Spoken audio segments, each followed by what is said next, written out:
What's up guys, yung nakikita nyo ngayon ay yung OBD scanner ko na pwede mong gamitin sa cellphone mo. Ito ay Bluetooth enabled, so wala na siyang wire.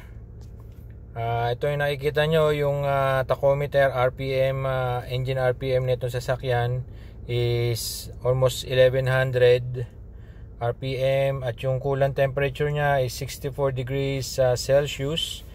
Yung speed niya is 0 kasi ako ay naka-stop.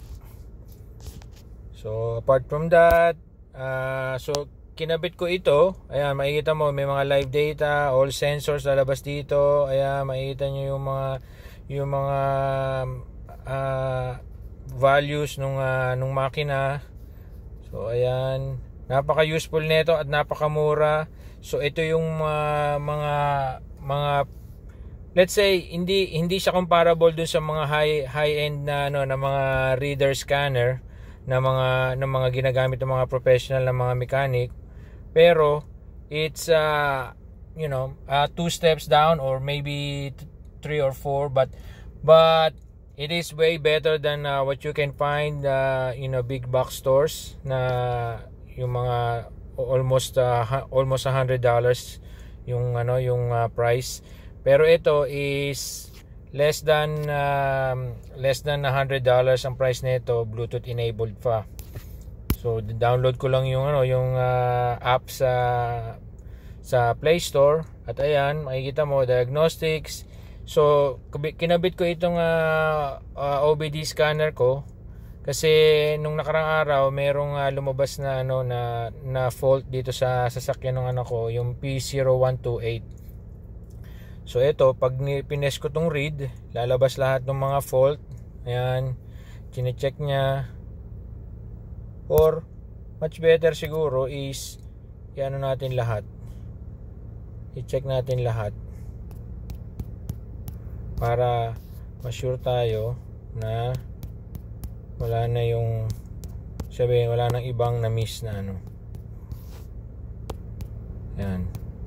Check natin siya lahat para basahin niya yung computer, yung engine control unit.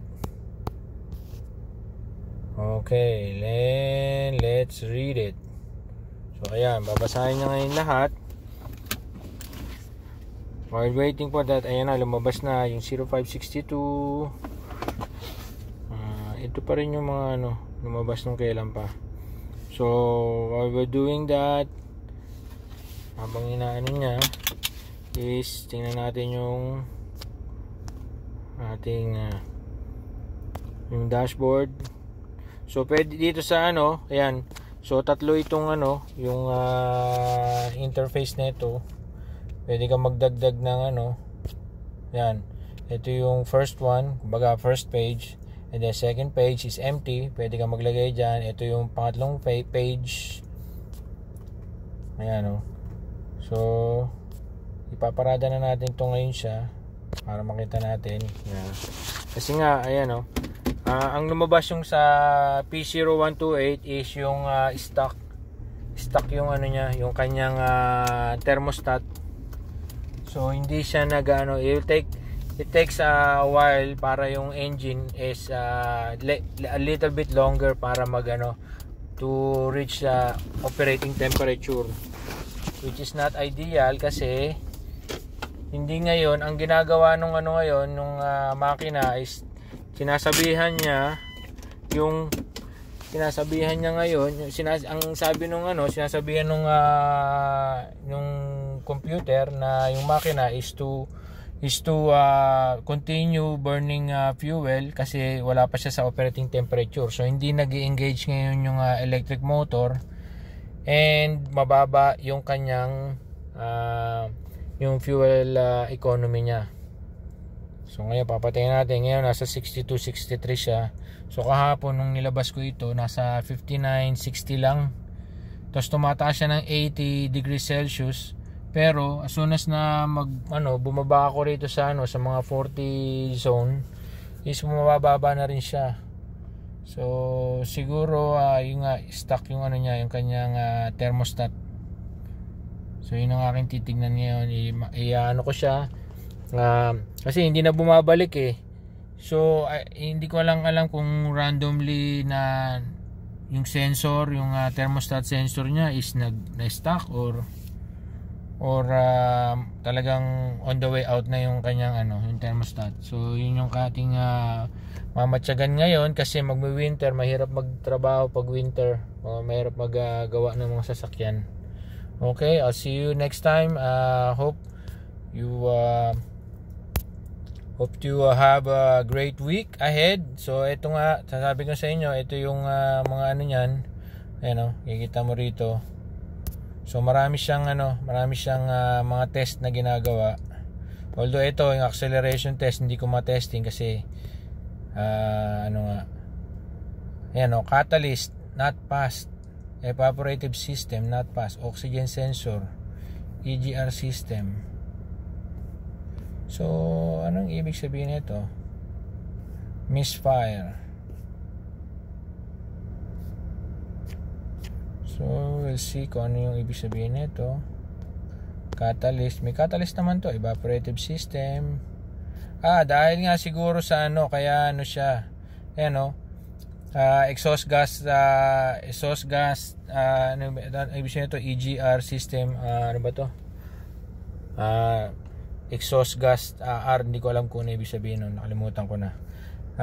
Oxygen sensor heater, tingnan natin kung mainit naman siya. As in mainit. Naka AC pa pala.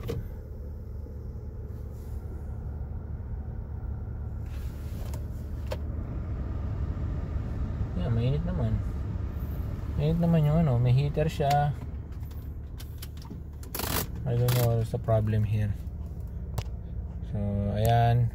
Napaka-useful nito. For less than $100, meron ka ng Bluetooth enabled na scanner. Ayan. Alright. Makikita mo. Ulitin ko sa inyo. Ayan Engine RPM, vehicle speed kasi naka-stop ako.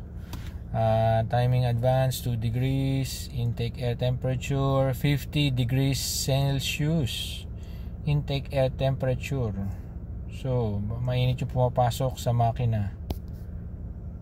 Alright, so I'll see you again next time. Don't forget to watch, and sana meron kayong kung meron kayong mga gusto malaman tungkol dito sa na to, just message nyo lang ako and I'll show you I'll show you where to get it, and especially yung apps na sa App Store.